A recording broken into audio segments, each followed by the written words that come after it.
नमस्कार दर्शकों, आपके साथ मैं हूं कपिल शर्मा। आइए नजर डालते हैं आज की गतिविधियों पर। शुरुआत करेंगे इंदौर से। जी हां, जहां सभी शासकीय कर्मचारी समय पर कार्यालय पर पहुंचकर तय समय सीमा में कार्य प्रारंभ कर सके, इसके लिए इंदौर कलेक्टर आशीष सिंह ने बड़ा कदम उठाया है, जिसके तहत अब कलेक्टर सहित सभी कर्मचारी और अधिकारियों की तनख्वाह अगले माह से बायोमेट्रिक अटेंडेंस के आधार पर निकाली जाएगी।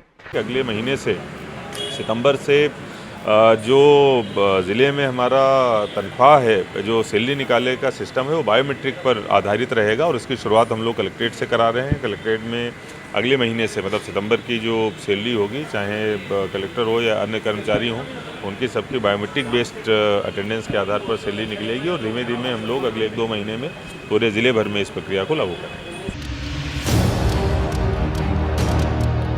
पटेल कॉलोनी के मकान में अमानक पॉलिथीन का जखीरा भरा होने की खबर मिलने पर नगर निगम सहायक उपायुक्त संजेश गुप्ता ने टीम के साथ पहुंचकर छापामार कार्रवाई की।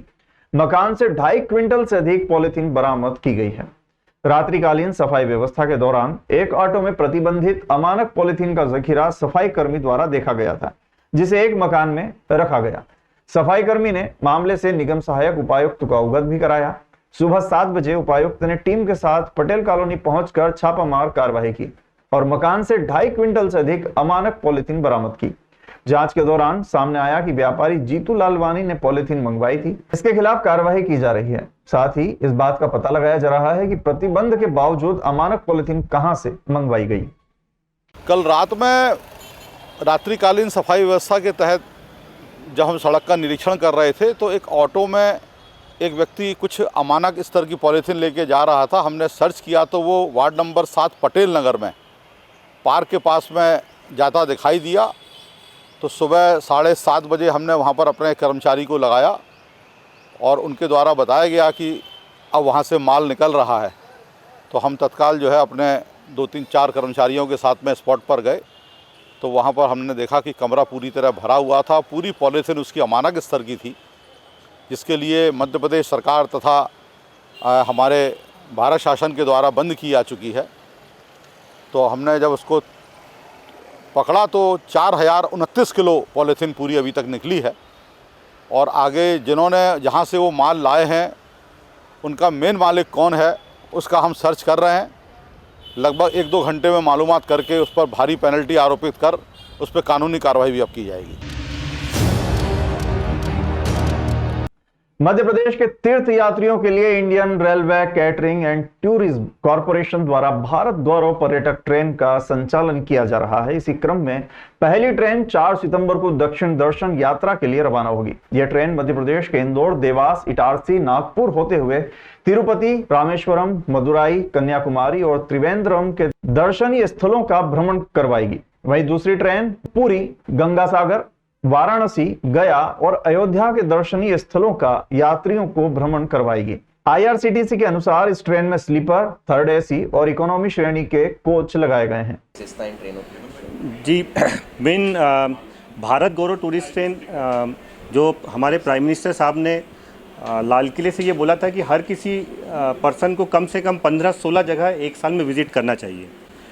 तो हमने ये देखा आईआरसीटीसी ने कि कोई एक आदमी यदि 16 जगह अलग अलग जाएगा, मान लो कभी महाकाल जाएगा, कभी वो काशी जाएगा, कभी बनारस जाएगा सॉरी कभी अयोध्या जाएगा, तो वो संभव शायद उसके लिए शायद नहीं हो पाएगा साल में, क्योंकि इतनी छुट्टियां लेना, अलग अलग टाइम पे टिकट बुक करना, सब कुछ करना। तो इसी के तहत हम लोगों ने आईआरसीटीसी ने 11 ट्रेनें परचेज़ की रेलवे बोर्ड से, जिसको हमने भारत गौरव टूरिस्ट ट्रेन का नाम दिया है। ये अल्ट्रा मॉडर्न ट्रेन है। नॉर्मली आजकल पेंट्री कार में खाना बनाने की व्यवस्था नहीं है, क्योंकि उसमें अभी एलपीजी सिलेंडर और ये यूज़ नहीं कर सकते। तो हमने इन सभी भारत गौरव टूरिस्ट ट्रेन की पेंट्री कार्स को अल्ट्रा मॉडर्न तरीके से इक्विप किया गया है और ऐसे उसमें इक्विपमेंट डाले हैं जिससे कि गर्म खाना हम सारे पैसेंजर को दे सकते हैं और ब्रेकफास्ट, लंच और डिनर सारे खाने की, तीनों खाने की व्यवस्था, मॉर्निंग टी, इवनिंग टी, सारे 800 पैसेंजर के लिए 705 पैसेंजर जो ट्रेवल करेंगे हम उसमें उसी ट्रेन में कर सकते हैं।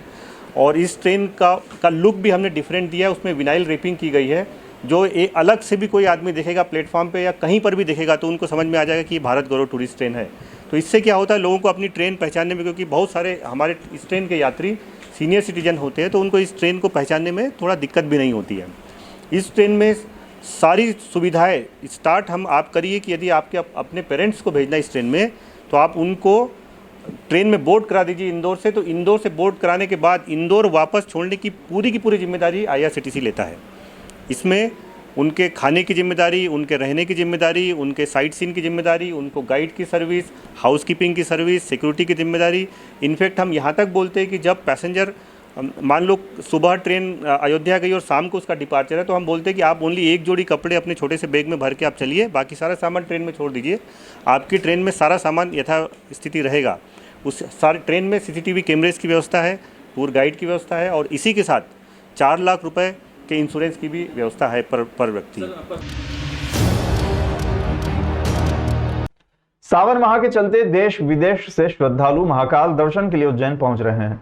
दर्शन से पहले लोग क्षिप्रा नदी में स्नान करते हैं। इसी वजह से नदी के सभी घाटों पर लोगों की भीड़ रहती है, लेकिन पिछले कई दिनों से घाटों पर अव्यवस्थाएं फैली हुई है। यहां आने वाले लोग घाटों पर ही वाहन पार्क कर रहे हैं। इसके अलावा मैजिक सहित अन्य वाहन भी यहां पर आकर खड़े हो रहे हैं, जबकि नगर निगम द्वारा कार्तिक मेला ग्राउंड को वाहन पार्किंग स्थल बनाया गया है, लेकिन इसके बाद भी यहां फैली अव्यवस्थाओं पर किसी का ध्यान नहीं है। और इसी वजह से घाटों पर स्नान करने वाले आने वाले लोगों को परेशानी का सामना करना पड़ रहा है। पिछले कई दिनों से छोटे पुल के समीप केदार घाट सहित अन्य घाटों पर मैजिक, कार व अन्य वाहन पार्क हो रहे हैं, लेकिन घाटों पर हमेशा अव्यवस्था फैली रहती है। साथ ही लोगों का घाटों पर स्नान करना भी दुश्वार हो जाता है। क्षिप्रा नदी के कई घाटों पर सुबह से शाम तक वाहनों का जमावड़ा लगा रहता है। इसके पहले भी क्षिप्रा नदी में अचानक पानी बढ़ गया था। ऐसी स्थिति में घाट पर ही वाहन खड़े थे और उस दौरान नदी में पानी बढ़ने से यहां घाट पर खड़े वाहन पानी के बहाव में बहने लगे थे, जिन्हें लोगों ने रस्सी के सहारे बाहर निकाला था।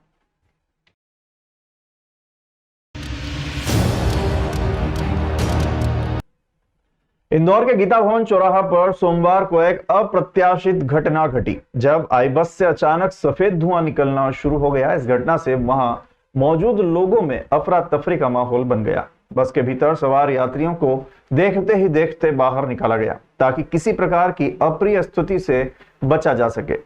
घटना के तुरंत बाद AICTSL प्रबंधन ने इस पर प्रतिक्रिया दी। प्रबंधन के अनुसार बस के टर्बो इंजन में तकनीकी खराबी के कारण यह समस्या उत्पन्न हुई, जिससे सफेद धुआं उत्पन्न हुआ। इसके परिणाम स्वरूप सभी यात्रियों को सुरक्षित रूप से दूसरी बस में स्थानांतरित कर दिया गया। इस घटना में किसी भी प्रकार की जनहानि नहीं हुई है। आई बस में किसी भी प्रकार की आग नहीं लगी है। बस का टर्बो इंजन फेल हुआ, CNG बस थी। सभी यात्रियों को सुरक्षित अन्य बस में शिफ्ट किया गया। हाँ, ये अवश्य है कि जो वीडियो सामने आया है वो किसी ने सोशल मीडिया के माध्यम से चलाया है, जिसमें वो इस बात को चिल्ला करके कह रहे हैं कि बस में आग लगी है, लेकिन बस में किसी भी प्रकार की आग नहीं लगी है। टर्बो इंजन फेल हुआ, इस कारण से सफ़ेद धुआं उठा। तुरंत ही यात्रियों को शिफ्ट किया गया। सभी यात्री सुरक्षित थे, किसी भी प्रकार की जनहानि नहीं हुई। महाकाल मंदिर की ओर जाने वाले मार्गों पर अव्यवस्थाओं का नजारा देखने को मिल रहा है। रविवार को रामघाट मार्ग रामानुज कोर्ट के समीप विद्युत लाइन की केबल टूटकर नीचे गिर गई थी, लेकिन गनीमत यह रही कि इस दौरान किसी भी श्रद्धालु को कोई नुकसान नहीं पहुंचा। आसपास के लोगों ने बताया कि पिछले 2 घंटे से विद्युत लाइन की केबल टूटी हुई रामानुज कोर्ट के समीप मार्ग पर पड़ी हुई है, लेकिन इसे यहां से नहीं हटाया गया। श्रद्धालु इस केबल में उलझकर ठोकर खाकर गिरते रहे। गनीमत यह रही कि टूटकर नीचे गिरी केबल से करंट नहीं फैला, नहीं तो बड़ा हादसा हो सकता था। सावन माह के चलते लाखों की संख्या में महाकाल दर्शन के लिए श्रद्धालु उज्जैन पहुंच रहे हैं, लेकिन श्रद्धालुओं की भीड़ को देखते हुए भी यहां पर सुरक्षा के कोई इंतजाम देखने को नहीं मिल रहे हैं।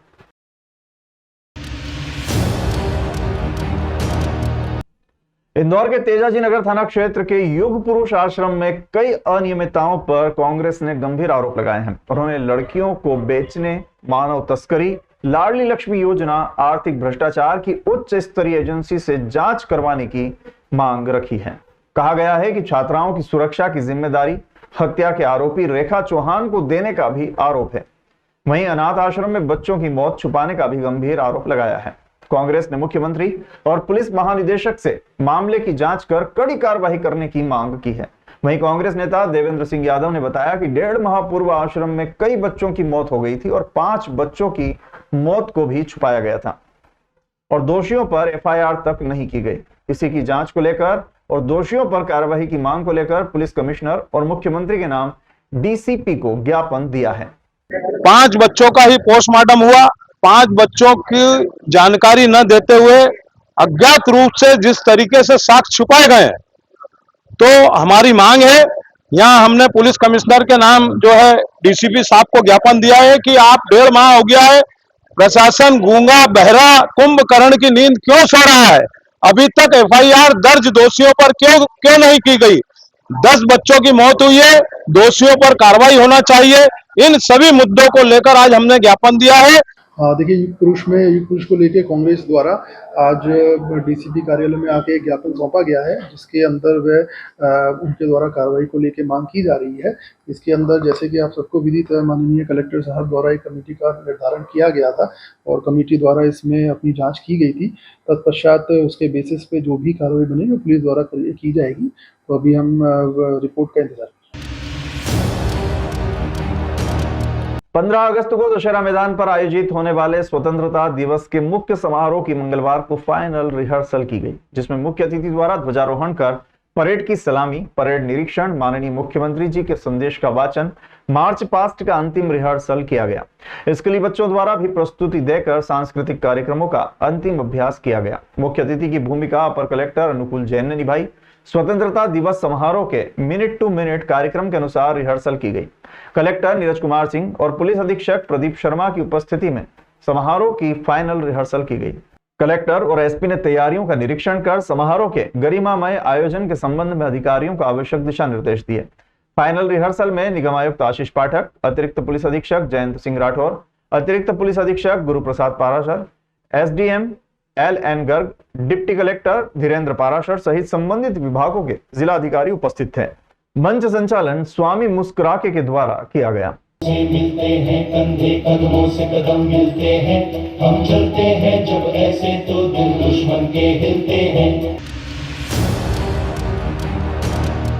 सावन माह के दिव्य संयोग के बीच आइए हम आपको लिए चलते हैं एक ऐसे शिवालय में जहां हरि और हर के अनुपम स्वरूप के दर्शन शिवलिंग में होते हैं। हम बात कर रहे हैं इंदौर के श्री गोपेश्वर धाम की। गोपेश्वर धाम मंदिर का इतिहास 200 वर्ष से भी पुराना है। यहाँ की प्राचीनता मंदिर को खास बनाती है। यहाँ मौजूद शिवलिंग का अपना धार्मिक इतिहास है। मान्यता है कि भगवान श्री कृष्ण द्वारा आयोजित महारास में सम्मिलित होने से भगवान शिव स्वयं को रोक नहीं पाए थे, इसलिए शिव जी गोपी का स्वरूप लेकर महारास में शामिल हुए थे। श्री कृष्ण ने गोपी स्वरूप धारण शिव जी को पहचान लिया, तब से भोलेनाथ गोपेश्वर भी कहलाए।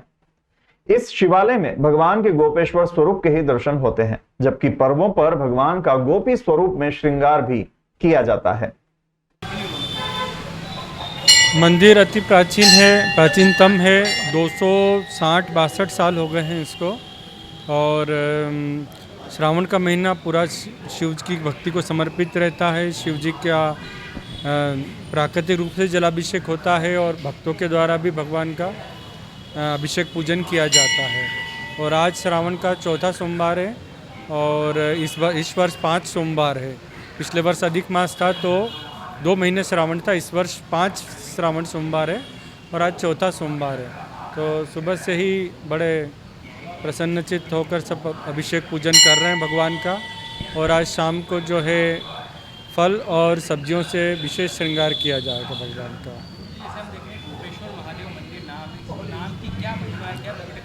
हाँ, ये भगवान जो महारास रचा था भगवान कृष्ण ने शरद पूर्णिमा को, तो जब विष्णु का अवतार होता है भगवान शंकर कोई ना कोई रूप में उनके दर्शन करने को जाते हैं और दोनों एक दूसरे को परस्पर बहुत स्नेह करते हैं और दोनों एक दूसरे से मिलना चाहते हैं। तो जब भगवान ने कृष्ण अवतार हुआ तो महारास में भगवान महादेव जो है वो गोपी का रूप धारण करके उस रास में गए थे भगवान, और फिर हरि और हर दोनों का मिलन हुआ।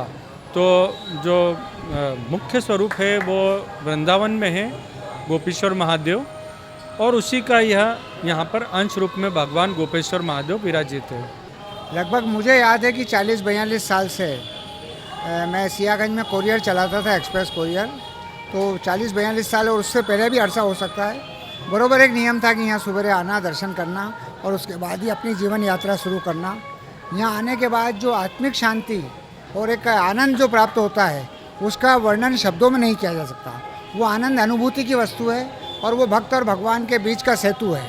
जिस तरह हम उज्जैन जाते हैं, महाकाल के दर्शन करते हैं, उसी तरह की अनुभूति यहाँ की जो ज़मीन है उसमें पाँव रखने के बाद आपको ऐसा लगेगा कि आपके अंदर कोई विशेष रूप से कोई दैविक प्रवाह हो रहा है और आपके जितने भी बाहर के भौतिक ताप संताप हैं वो सब दूर हो जाते हैं और आपके मन को शांति प्राप्त होती है। और आज यूँ भी विश्व जो है अशांति में भटक रहा है, उसमें शांति की बहुत ज़रूरत है। इसलिए मैं सभी बंधुओं से निवेदन करूँगा कि किसी भी भगवान को माने, भगवान गोपेश्वरी या महाकाल ही नहीं, सोमनाथ या ओकारेश्वरी नहीं, किसी भी भगवान को माने मगर आस्था जरूर रखें, क्योंकि आस्था ही जीवन में आपका रास्ता निकालेगी और वही विश्व शांति लाएगी। अमझेरा भैरूघाट में सोयाबीन खेत में मिली अज्ञात लड़की की लाश। अमझेरा पुलिस मौके पर पहुंची। थाना प्रभारी अरविंद कुमार बारिया ने बताया कि अज्ञात लड़की की लाश मिली है। सूचना मिलने पर अभी हम जांच कर रहे हैं। 4 बजे के आसपास की घटना बताई जा रही है। लड़की के गले पर चोट के भी निशान देखने में आए हैं।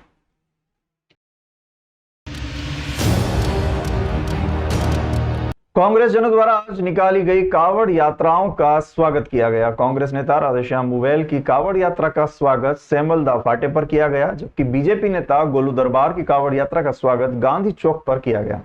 मोहाली सरपंच विक्रम मुवेल की कावड़ यात्रा का भी स्वागत हुआ। कांग्रेस नेता रितेश सेन ने भी अपने परिवार सहित कावड़ यात्रा लेकर आए, जिसका स्वागत भी सभी कांग्रेस जनों के द्वारा किया गया। कांग्रेस नेता रितेश सेन भी अपने परिवार सहित कावड़ यात्रा लेकर आए, जिनका स्वागत सभी कांग्रेस जनों द्वारा किया गया। सभी ने इस अवसर पर हर हर महादेव के नारे भी लगाए।